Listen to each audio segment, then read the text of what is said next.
This week on Lunchbox Envy, Victorian doctors warned that spicy foods could make women hysterical. Harry Styles enjoys a rotisserie chicken over the sink. And a 2015 study at an all-you-can-eat Italian buffet found that men will eat twice as much if they're dining opposite a woman. It's girl dinners! And boy dinners.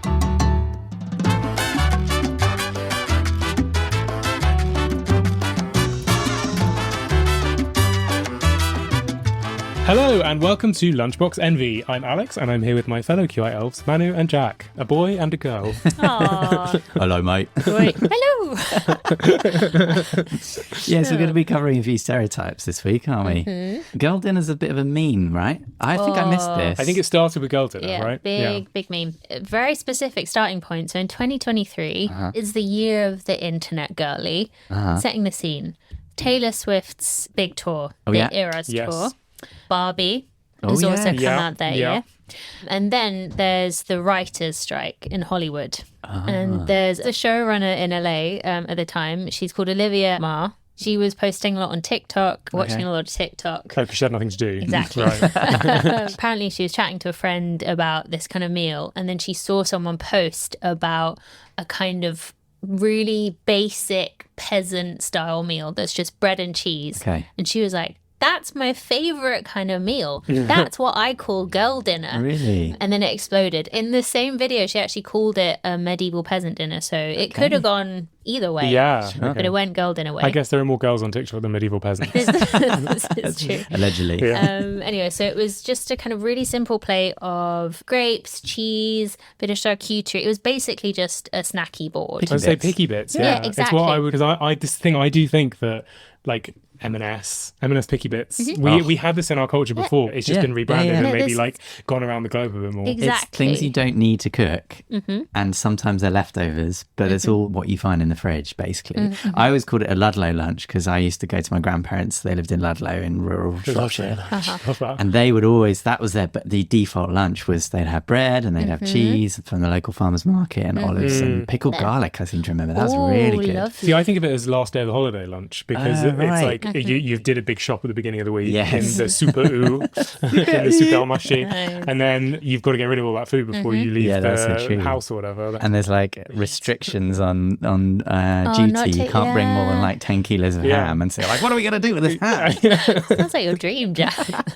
Nigella Lawson actually hopped on the bandwagon and she called it Picky Bits, just like you just did. Okay.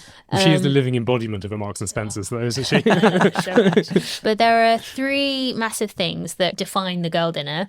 One, it's eaten by a girl. Okay. Two, it's eaten alone. Okay. And three, there is minimal prep. Okay. And then there's also this element of kind of like performativity that comes with it. Because often you're posting about your girl dinner. You're like, oh my God, guys, look at my cheese. Ooh, I'm having a nacho and a grape on the same plate. Is it kind of like, oh, look at me, I'm so kooky. Pick me girly, There's a really good New York Times article on the girl dinner. And in it, they're kind of talking to different people about what they think the girl dinner is. And someone describes it as like, it's both chaotic and filling. And it's also no preparation, just vibes. Great. Which is quite nice. So you don't go out and buy a girl dinner. You discover a girl And you dinner. certainly don't It's slave like- over a hot stove. It's kind of foraged, doesn't make any sense. Often you put things on the plate that wouldn't go together. You probably wouldn't serve it to anyone else. But for you in that moment, it's like, fuck, yes. Yeah. I want to eat this. But it is contentious. There are some people that think it's, like a kind of symbol of female emancipation because you're not prepping food for anyone else. You're not cooking for anyone else. You're kind of feeding your pleasure chakra. Doesn't make any sense. It's just for you. But then on the other side of it, you have a lot of people that look at the portion sizes. Often girl dinners are quite small. They're very pretty because they've been plated in a specific way. Even if it's cream crackers and like a Haribo, whatever, it doesn't make sense, but it is plated really beautifully. So it's still kind of playing into the idea of like femininity, like prettiness, dainty foods, and also diet culture as well. Of course, it's like carefully portioned. Yeah. I think there's just too much discourse. I mean, Jesus Christ, like, if you're politicizing a meal that somebody eats home alone, here's my plate of stuff. No, you're a bad feminist. Oh my God, go outside. Isn't that where culture wars comes from? It's all about yogurt cultures.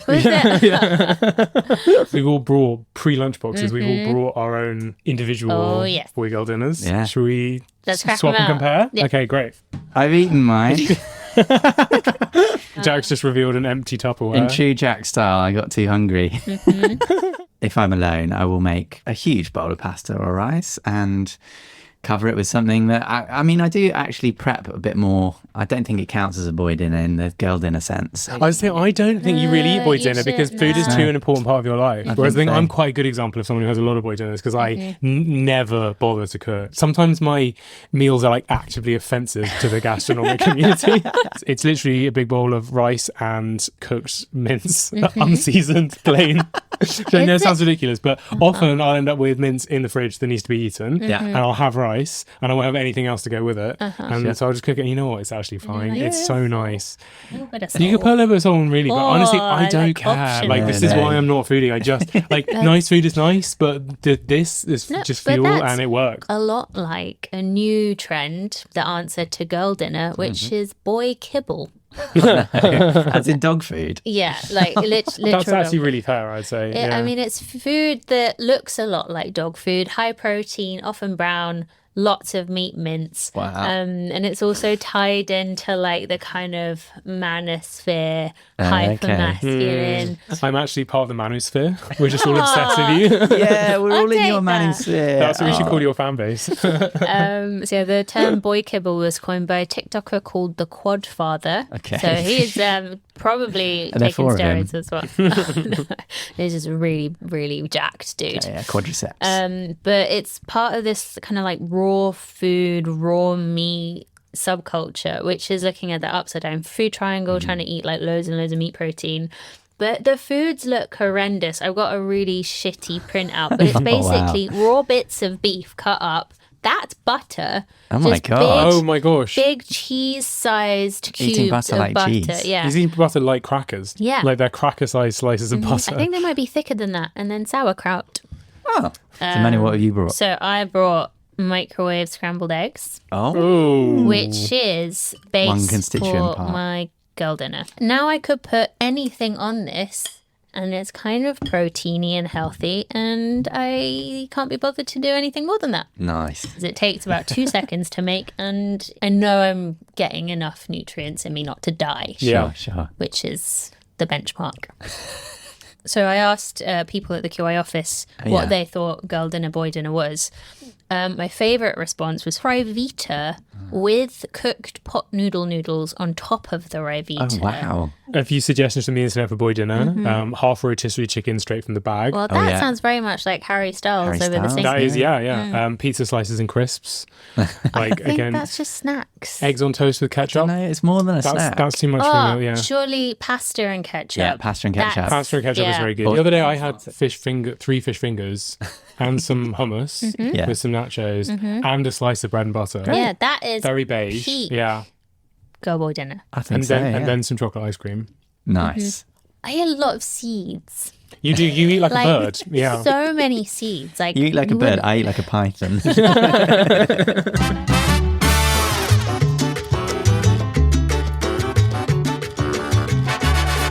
Okay, time for our first lunchbox, and that is Manu. Today I have brought a Victorian girl dinner because girlies have been eating dinner on their own in shameful ways for a really, really long time. And there's so many specific references to what we consider the ultimate girl dinner in all of these old Victorian texts and cookbooks. So like the pinnacle of eating like a woman. Women have been scurrying away to nibble off in a corner for millennia. Doing this for a really long time. So after the Industrial Revolution, lots of machines were built and people started moving into the cities and women started working more as well. I know, heaven forbid. There was a bit of a kind of panic about women becoming more financially independent, more socially independent, and there was a cultural shift really, really strongly in the other direction. Oh, yeah. So Queen Victoria, for example, really didn't want women to leave the house. Really? She said, let women be what God intended, a helpmate for man, but with totally different duties and vocations. So basically there was this idea of separate spheres. So you had women who should be in the private sphere, in the home, making babies, making lunch, making dinner. For their men who were in the public sphere, doing jobs. Going out, running the world. Exactly. Got it. Because they're a lot better. Wearing hats. Yes. Anyway, so that's the environment we're in. And there's a lot of cookbooks are trying to promote this idea of separate spheres and encourage women to cook for their husbands, be homemakers. And there's a really cool food historian and cookbook scholar called Barbara Harbour. Is she contemporary? She's alive, really, really great feminist historian. And she looks at these cookbooks and what different people are saying. There's one she was talking about, and a quote from it's fantastic. It says, "You wives that don't like to pack a lunch, do you realise that many a man who starts to work well and strong may in the days of numerous accidents and crimes be returned to your door lifeless, maimed and hopelessly crippled." Wow. So that's like send your man out with a sandwich, otherwise he'll die. Yeah, exactly. Wow. Exactly right. What a way to blame women for life. They can't feed themselves, obviously, so they've got to... Goodness. That reminds me of Ethel Major, who did the opposite and made her husband a corned beef sandwich with strychnine. Oh, yeah. Anyway, so she's reading all of these sources, and Barbara's like, okay, there must be someone who doesn't think this way. And she found a woman called Hetty Morrison, who wrote a book called My Summer in the Kitchen, which was published in 1878. So a quote from this book: "The cunning of the serpent was nothing to that of man when he founded the institution of the kitchen and then placed woman there to tend to him. Woman left to her natural instinct would satisfy her appetite with a few chocolate caramels and an occasional cup of tea." Amazing. So yeah, we have the Victorian girl dinner, which I loved. Oh, thank Can we you, crack into Hetty. the Yes, caramels? please do. And have the pink Oh, one. these are gonna nice. go- You bought nice ones. These are Yeah. fancy. So we've been talking about what women would eat on their own for a really long time. There's also this idea that women have like an innate sweet tooth, Oh, yes. and on our own we just eat sugar and desserts all the time. I came across this time and time again. It's a lot to do with like the kind of development of eating spaces in public restaurants for women and the menus and the ways of eating that kind of designed for them. And a lot of the dishes were really, really small and really sweet. And they were called like dainty foods. And this is also something to do with the idea of controlling women's bodies, giving them small portions, like putting them in tight corsets, and then giving them meals that wouldn't expand too much. I guess also there's that element of if men are out there doing work, they need large meals for fuel. Exactly. Whereas like if women are going out and they're dressed up in lacy things They're with little just in umbrellas, there, it's like leisure. So you have a little treaty dessert. Yeah, you you've don't got need your to little replace high You tea. don't need calories. something Yeah. big, yeah. Yeah, on that point, there was a Danish economist called Esther Boserup. Her dates are 1910 to 1999, so she spanned the 20th century pretty much. But she focused on historical agriculture and contemporary agriculture and how that affected the economies of the world and food production.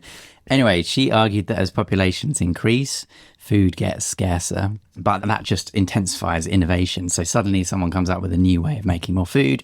Basically, necessity is the mother of invention. She suggested that there might be some truth in the idea that basically when agriculture arrived, the men were charged with either pulling the plough themselves or controlling the animals that pull the plough. And that required a lot more calories because it's a lot more muscular than sowing the seeds or foraging for food. Oh. And reinforcing that gender bias is the fact that when the plough is used, you don't need to weed as much. So women were more redundant and they could basically stay home and look after the kids. And actually that reflects in societies today. It's societies that have more of a history of agriculture and ploughing specifically have, to this day, stronger gender inequalities. Wow. Obviously, it's correlation, it's speculation a little bit. No, but they've got a similar thing with community thinking and more equality in rice paddy farming communities, because you've got to work with the farms around you. The way that you make your food massively impacts your culture and history is so interesting. Yeah, I quote, "Unlike the hoe or digging stick, the plough requires significant upper body strength, grip strength, and burst of power." We have to call them hoes and digging sticks? Can we not call them by their names? Hoe dinner. Just on foraging, we mentioned this a little bit when we were talking about beef, but the idea of women as foragers also kind of ties into like the girl dinner trope of not buying the thing, but looking for the thing Just in the finding fridge. it last minute, But yeah, there's very little evidence that it was that gendered split in our kind of evolutionary history. And there was actually a paper in 2018 where anthropologists went through ethnographies, so studies of cultures that were written as far back as 1800s. So they're doing a study on studies. Yeah, they're doing a review of A meta studies. study. But actually looking at the evidence for this claim, because so many people believe that it was women who were gathering and men who were hunting, and that's not the case. And she said in many cases it was actually the grandmas that were looked at as like the amazing hunters in the community. Yes. It's so cool. Because they had the wisdom that as soon as language was codified, so writing basically, suddenly it wasn't so important to be an elderly person because, you know, if there was a flood 40 years ago, you had to be at least, 55 to remember it. And as soon as writing happened, people could write down, watch out, there was a flood in this area 40 years ago. So you don't need Suddenly they're all more redundant. Yeah. And so actually that's happened more and more as information's been democratized, is we rely less on the people who just know these things because they've gone through the experience. Prizing very much the plough to the grandmother. So So what about Victorian boy dinner? Oh, then? Victorian boy dinner also hasn't changed that much. Big, meaty, simple food. In similar books, which are teaching women how to look after their men for fear of them becoming crippled, they're explaining the kinds of food that they want to eat. So this is a bit later. This is actually from a book from 1939 called Feeding Father by Eleanor Howe. She says that a man wants more substantial and plain food. He likes to know what he's eating. He wants to be able to recognize each main ingredient in its familiar form. In a word, fancy cooking is wasted on the average man, but cooking is appreciated to the limit. Yeah. So it needs I agree. to be I'm sorry. Like, I'm with her. like big, simple. Don't get too fancy because he'll get confused, basically. And no foreign mark, I guess. But yeah, big portions, lots of meat. Also tying into that idea we spoke about again in the beef episode of like beef eating and masculinity and fueling the colonial project and making men more like virile, because around this time you have the growing middle classes, a growing class of sedentary men who aren't like out in the fields, who aren't out fighting, they're just like sitting at their desks. We don't need big portions. No, but there was a fear that this was like their emasculation and they needed pepping up. God, it with, goes like, back so far. more meat. Is so interesting. There's another book that I love by a man called Frank Shea. So this is even later. This is in the 1940s, which is called The Best Men Are Cooks. Okay. And his version of a boy dinner is offal. Because apparently women hate offal. He said that tripe was eminently masculine. Just cook it really simply with some onions and you're done. Boy, Well, dinner. just look to the Liver King. Have you heard about who's the the Liver Liver What's King? the Liver King? There's a man called Brian Johnson who's kind of made a living online by basically trying to promote a lifestyle that is quite paleo. You know, understand the paleo diet? Yeah. It's like we're all getting unhealthy if you strip things back to basics. Eat like we used to do 2,000 years ago. Is he a barefoot runner as well? I bet he's He's often quite naked ooh. because he's very muscular, and he did originally claim that he doesn't take steroids, and his thing is he eats raw offal in front of you, and he shuns processed food, which I slightly agree with, although cheese is pretty good. It was revealed that he actually does take steroids, so it's quite an unrealistic body image, certainly, but he's very wrapped up in the whole masculine, like, eat meat to gain meat. Like, you can sort of see the logic behind, if I eat this animal's muscle, it will go into me and make my muscles bigger, right? Yeah. But also taking steroids on the side is actually quite girl dinner. Yes, that's true. The other thing I found on 19th century dining and gender is in 1833, New York opened its first ladies' restaurant. Ooh. Because apparently it was unseemly to dine alone. Agree. But on the other hand, many women wanted to, like, wheels are in motion for women's liberation. And so there were some women were wanting to go out and eat in restaurants. The only way you could do it was to make specialised women's restaurants. There was, as you can imagine, a bit of backlash.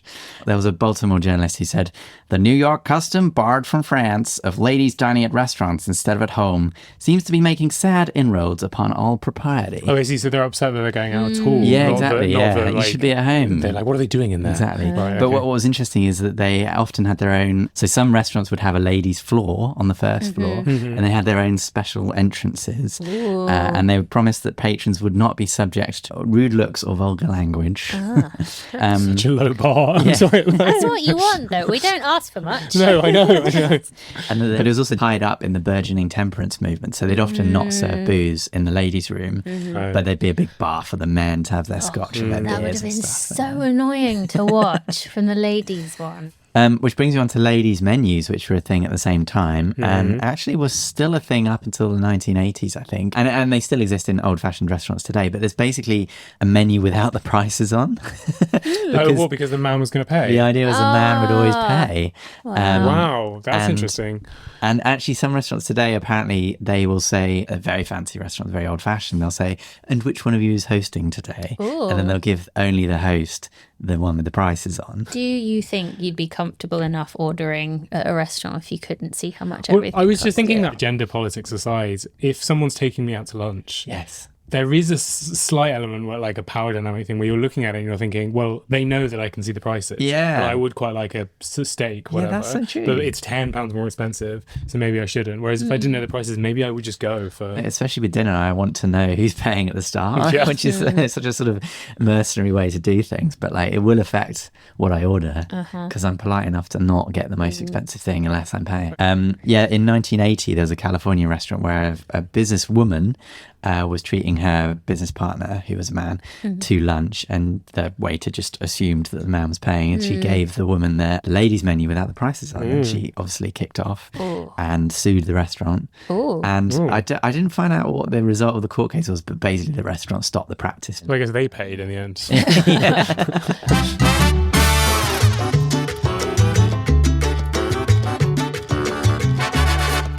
Time for our second lunchbox, and that is mine. And I have brought you what I consider to be the ultimate boy dinner, a meal replacement shake. Oh no. And I asked Manu to get glasses, and she's brought wine glasses. So I'm trying to make it fancy. I guess we'll be making it classy today. Here we go. Let's crack it open. There are multiple brands of these available at the moment. You know, there's Huel, maybe the most famous one. Y Food and Jimmy Joy and Manu, and Soylent is one about, Should we have a taste first of all there? Yeah, this is my first taste of Huel, believe it or not. What flavour have you got? For the gains. Well, let's do a tasting. Oh, no. Oh, smells like banana milkshake. It's not so much the taste that's the issue. It's grey. It's grey. It's completely grey. Yeah, it looks so horrible dystopian sci-fi. It smells like it's going to be nice, like Nesquik when you're 7, but then it tastes healthy in a bad way. I think there's something wrong with the consistency as well. It's quite cloying. It's not. It's cloying is the word. We're not getting sponsored by Huel. No, thank God. Can you imagine if we got sent crates of Huel? Well, if I don't need to eat for a week, then that would be your nightmare, Jack. Wait, that's true. Yeah, no. Think of the time I'd save. So anyway, we're living in the era of meal replacements. Yeah. Supplements.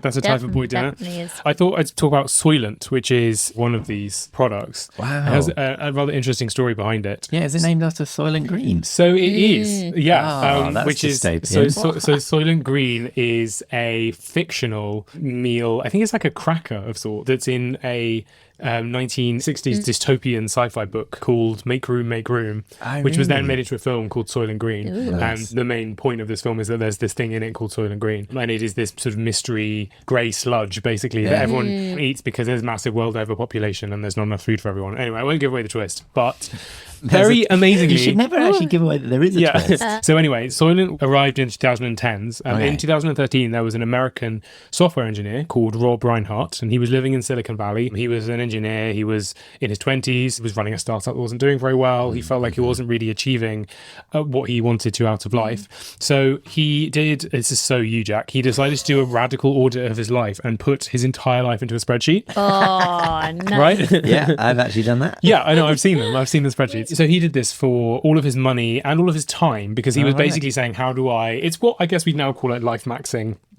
And that kind of With a thing. double He's how do I be quite ruthless and treat my life as an engineering problem to solve? Okay, yeah. And work out what's wasteful, what's not necessary, what are my goals, how do I achieve them? So he put everything he does and everything he eats and everything he owns into one big spreadsheet, cut out all unnecessary spending. Wow. He deleted social media, he stopped reading the news, and he stopped reading fiction. And then looking at finances, he realized that the unavoidable costs were rent and food. And then he thought, well, how do I reduce food costs? Yeah. So he decided to try and come up with something simpler and more efficient than eating normal food. Joy, optional. Yeah. So he started reading up on nutrition in biochemistry textbooks, and he looked at the FDA website and government literature, and he bought 35 chemical ingredients, including things like calcium carbonate and potassium gluconate and monosodium phosphates and maltodextrin and olive oil, and basically all of the constituent chemicals and ingredients that a human needs to survive with a sort of balanced diet. And he's basically blended them all together with water. But the thing he did was he spent 2 months drinking this non-stop and adjusted it and basically developed a product by testing it on himself for 2 months, which is interesting. Dedicated, I'll say that much. It's pretty impressive. And test it on yourself as well. I appreciate that moral ethics of that. His monthly food bill went down from $470 to $150. So he did achieve his goal of saving a lot of money. And then he started blogging about it. And then his rent went up. Yeah. Great. All that or nothing. He started blogging about it, and it attracted some attention online, and then there were loads of people wanted it, so he started a Kickstarter and he launched a business, and now it is a multi-million-dollar company. It's interesting, it's kind of part of this complete food movement. It's this idea of like biohacking and also billionaires trying to kind of optimize the efficiency, and I suppose the arguments against it are fairly obvious, right? It's quite joyless. If you enjoy food on any level, it feels quite dystopian. It kind of fetishizes productivity at the cost of all else, and then the arguments for are that it's very precise. You can nutrify yourself. What's that word? Nourish. You can like nourish yourself very precisely and like really monitor exactly what's going into your body if you're into that kind of thing. It does save time. It's also quite a sustainable way to live environmentally, because you are cutting out a lot of steps. You're not, and there's a lot of water in like transporting a cucumber, for instance, from Spain, or so if you just get the vitamins from the cucumber, they take up like 1% of the weight. I understand. Manu just looks so sad and sick. It's just the whole, I think also because we've got the grey smush in front of us, and it's just taking out what, for Jack and I at least, and I think for you to an extent, it's such a joyous part of being a person. But it's so immeasurable. I think that's something I've noticed about society now as opposed to 50 years ago, is there's so many more things reduced to spreadsheets, basically, and things that are provable with SI units, and the sort of intangible things are getting lost, like the kind of Betty Crocker effect, right? Surely it's more efficient to have the cake mix with the egg already added. But humans irrationally enjoy cracking an egg and putting it into the egg mix. So they made it suboptimal. And there's so many things like that are sort of falling under the wheels of progress. What's the point? What's the point of being alive and sustaining yourself if you can't enjoy things? And of course, obviously, I'm sure there are loads of people who, I don't know, are absolutely obsessed with surfing, and all they want to do is surf all day, and they don't care about what they eat, and they find it really annoying that they have to take meals to the beach and things like that. Maybe like it's fair that there's like a market for this. But do you think if on his spreadsheet he was like, I spend X hours a week pooing, do you think if he found a solution to avoid pooing, there would be some huge backlash of like, pooing's like a joy. It's like so natural. I think people probably would be a level of that. But literally, like everything you do in your life to survive, everything you have to do physically, you like in order to live as a person, releases endorphins. When we pee, when we poo, when we eat, our body goes, thank fuck for that. Like the smell of our own farts. So that's definitely like when you do a really good poo. It does make you a bit happier. That is true. You've got to think about what they're replacing. So like if someone's eating mac and cheese every single night, that's not very nutritionally important, even if they're getting joy from it. It's a bit like me being a regular cyclist and being quite disparaging about e-bikes because they're just too easy and you don't get the exercise, right? But then what's it replacing? If the people on the e-bike would otherwise be driving a car, that's so true. Then I'm okay with it. So But then on the other hand, it's like giving up novels and just reading the dictionary over and over again, like because it's technically got all words. The words are in there. You can make your own stories.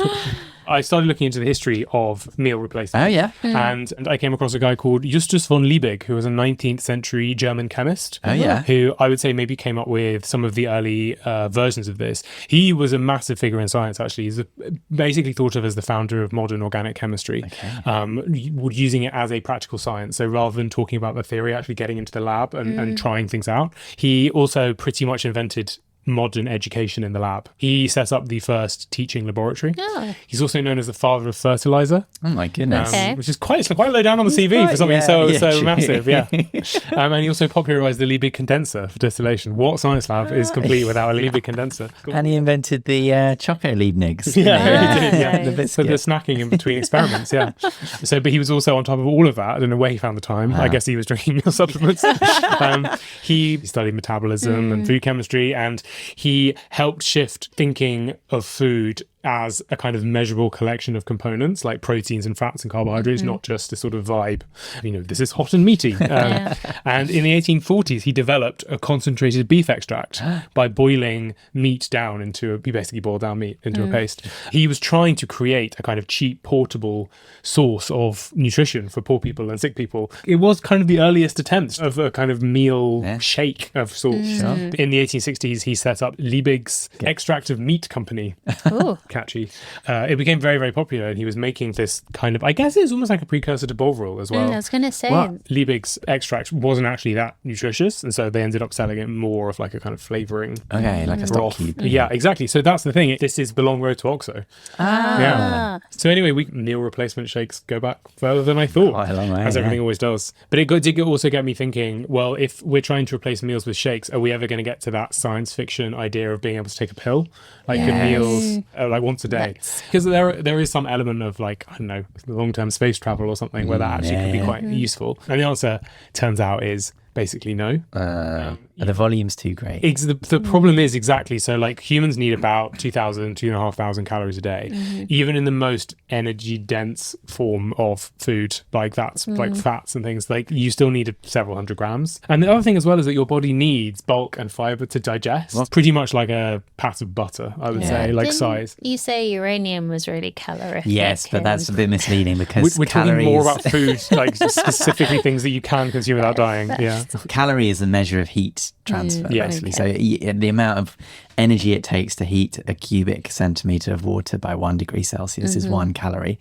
So theoretically, if it's like a false equivalent. It's a false equivalent. Like the fission reaction from 1 gram of uranium creates 1 billion calories, right? But if you were to swallow a gram of uranium,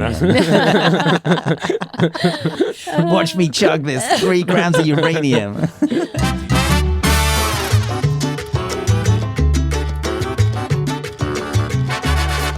Time for our third and final lunchbox, and that is Jack's. Does anyone fancy a quickie? Excuse me? Let's try and finish the podcast first. No, it's a quiche. I mispronounced it. Oh, beautiful. That's an old sort of 1970s joke. Someone goes and asks for a quickie at the bar and the waitress slaps him. And then the guy at the bar's like, it's pronounced quiche, mate. It works even better if the barmaid's called Lorraine. Why is a quiche Lorraine called a quiche Lorraine? There's an area of France called Lorraine, which is where the quiche comes from. Boring. No. Quiche Lorraine. So I brought, it's in inverted commas, quintessentially queer quiche. Triple Q. Wow. So during the 1970s in America, quiche was seen as a quintessentially queer dish served at brunch spots by gay men. Which is obviously a very sort of laboured stereotype. But it launched the best-selling parody book, 1982, Real Men Don't Eat Quiche, by Bruce Firestein. And it was meant to be a parody on a rugged, traditional real men who ate steak, wore flannel shirts, and suppressed their emotions. And it pitted them against the quiche eaters. That would go nicely with what was your book called? The Best Men Are Cooks. Yeah, Best Men Are we should run like a sort of toxic cooking library. And it pitted them against the quiche eaters, which were caricatured as wimpy, sensitive Alan Alda types. Oh, burn on Alan Alda. I think it is a bit of a burn. He's he was in The West Wing and MASH. And MASH, yeah, exactly. He's just a great actor, but I wouldn't say he's particularly ephemeral. Yeah, I looked into Alan Alda. Apparently, he met his wife. Oh, I know this story. They were at a party and someone had dropped some cake on the floor, and they were the only 2 people who were willing to eat it. Yeah, it's such a rom-com. Yeah, it was a rum cake apparently in 1956. But yeah, ironically, a lot of men failed to see the sort of irony in it. And so quiche sales actually plummeted in the early to mid 80s. Oh, this is a classic story over and over again. Everything in culture that is ironic, everyone just starts taking on ironically. Absolutely. It got to the point where in 1985, Roger Moore, as James Bond in A View to a Kill, is pictured taking a quiche out of the oven and feeding it to the Bond girl that he's trying to seduce. Because I would say he's the gayest Bond. Well, yeah, I think so. Especially given the name. Roger Moore. I never noticed that. Everyone always says, why is he named like a Bond girl? Yes, that's true. So good. But then, to top it all off, Bruce Firestein, the guy who wrote the ironic quiche book, which was then parodied by James Bond, wrote the screenplays for GoldenEye and Tomorrow Never Dies and The World Is Not Enough. Wow. Anyway, quiche, does it still have the stereotype? I'm not sure. I don't know. Well, I think we could do a poll and ask a lot of men. I still think it's got a bit of a taboo. But it's interesting, I looked online and there's a lot of people talking about how their dads won't eat quiche, but they will eat egg and bacon pie, which is basically what this is. Is it also to do with the Frenchness of it? Because possibly, there's a lot of stuff that popped up in the Victorian diet, beef, masculine food. It was like, we don't want anything to do with the French food. Well, that was what that Baltimore reporter said, is that there was ladies dining in restaurants alone. It was a habit imported from France. So I do think in America, especially days of yore, but this is the 1980s, not that long ago, it would have been a bit strange and foreign to have this word quiche and this kind of... I think Julia Child was quite instrumental in introducing French food to the masses in America, but it took some time. Where do you think quiche comes from? Is it an Eastern European country? No. Oh. I mean, it's actually not far from France. It's from Germany. I hadn't guessed yet. Germany. Sorry, Alex, what would you have said? Germany, obviously. It comes from the word Kuchen, which means cake. Oh. They got weird cake in Germany. Is Kuchen also Dutch for kitchen? But then isn't the word for sex and nuken? So nuken de kuchen. No, I'm just pulling this out of my memory. You might. We can check that. It means sex in the kitchen. Yeah. But yeah, King Charles III had a specially made quiche at his coronation. Oh. It featured broad bean and tarragon. Was it like coronation chicken? Yeah, basically. Coronation quiche. Yeah. So it was sort of... banging. You could have made a crown out of it. Like, you could wear that. You could wear the quiche paste, the casing. But pleasingly, I found Duke Charles III of Lorraine had quiche in his dining hall in 1586. Wow. Nice. So that was just totally coincidental. Totally coincidental. I mean, I'm sure many kings and dukes have had quiches, but they were both called Charles III. But yeah, do you want to crack in? Do you want some quiche? No, it's gay. I'll lick it and be like bi-curious. The phenomenon was so culturally persuasive in the 1980s that in 1983, so the year after the book was published, the conservative anti-feminist Phyllis Schlafly, who's pretty to our modern and liberal bubble eyes, quite traditionally, she was basically a trad wife. Right. She was sort of against the Equal Rights Amendment, progressive legislature, which basically would treat men and women equally, because she actually saw the benefits of being treated like a dependent housewife was the sort of phrase she used. She had a lot of privileges, like I think you got more benefits from the state, or like you wouldn't get drafted to war as well if you're a woman. But she homemade 53 quiches and sent them to US senators who had voted to reintroduce the Equal Rights Amendment. And were they poisoned? Or did no. Just really She just attached notes to the pastries that read, "Real men do not draft women." Oh. So is she just insinuating, you're not a real man, you'll love a quiche? Yes, possibly, yeah. Okay. Got it. You're not a real man because you're making women go to war, so you'll enjoy this quiche. Eat my quiche. But that's slightly related. Have you heard of the soy boy cultural phenomenon? Yes. This is much more modern, and in the last 10 years on the internet, it's quite toxically masculine, is to denigrate people who, they're like sort of tofu eating, sandal wearing. Alan Alda types. Alan Alda types, yeah. I think it's probably the new quiche eaters. Yeah, I think so. It's the new quiche eaters. Environmentally conscious. Like there's this whole cultural war around net zero in the UK. And they hang around in coffee shops wearing beanies and like talking to girls being like, I just have so many feelings.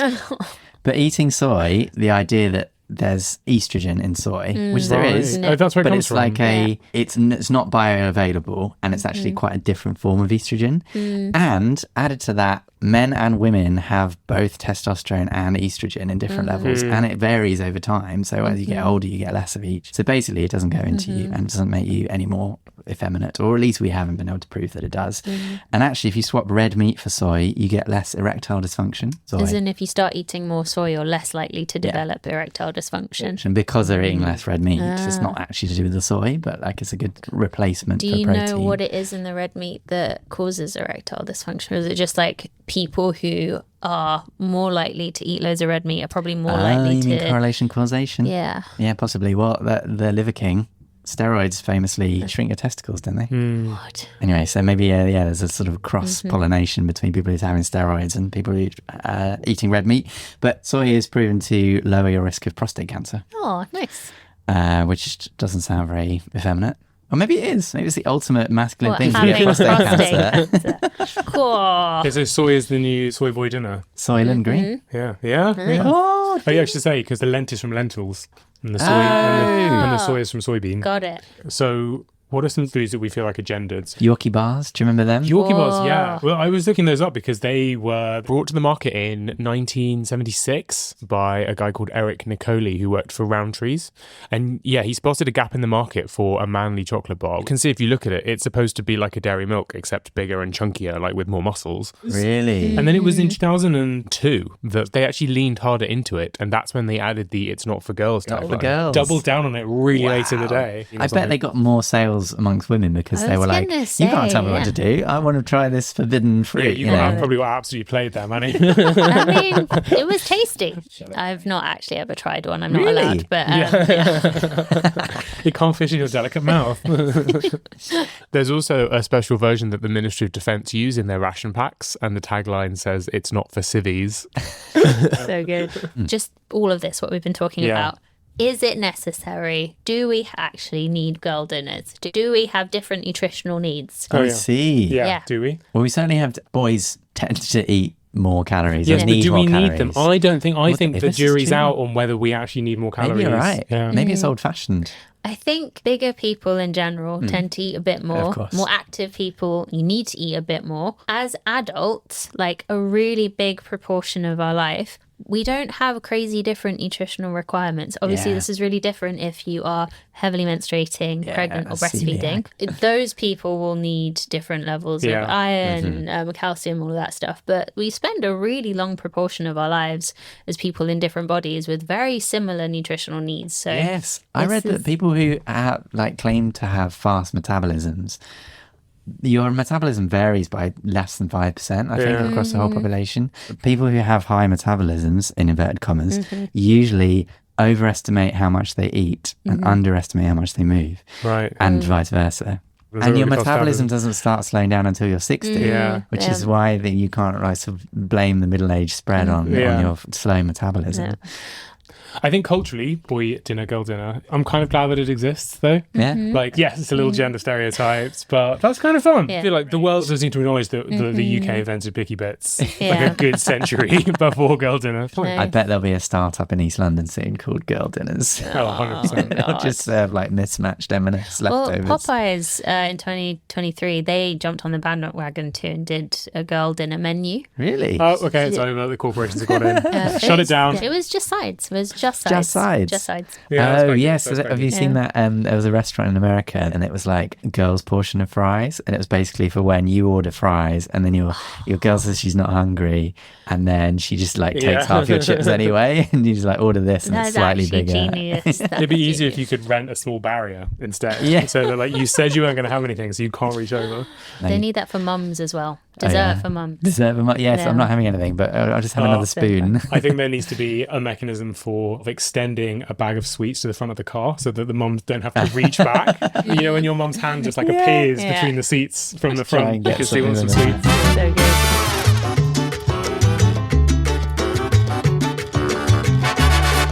That is it for this week's edition of Lunchbox Envy. You can follow our socials for foodie facts and podcast updates. We are on YouTube, Facebook, Instagram and TikTok at Lunchbox Envy Pod.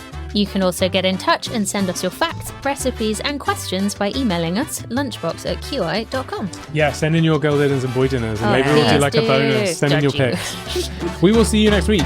Goodbye. Bye-bye. Bye. Lunchbox Envy was hosted by Jack Chambers, Manu Omrio, and produced by me, Alex Bell. This has been a quite interesting podcast.